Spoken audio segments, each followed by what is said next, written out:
Antes de os portugueses chegarem ao Brasil, aqui já viviam milhões de pessoas de muitos povos diferentes, como tupis, guaranis, cariris e muitos outros.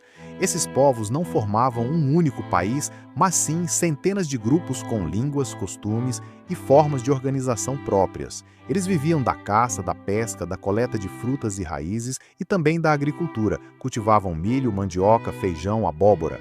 Muitas comunidades viviam em aldeias organizadas em torno de um chefe tribal, o cacique, e tinham rituais importantes ligados à natureza, aos ancestrais e à guerra.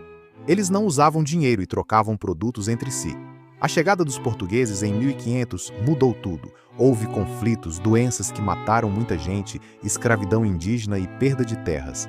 Estudar esse período ajuda a entender quem eram os primeiros habitantes do Brasil e como sua cultura ainda influencia nosso jeito de falar, comer e viver.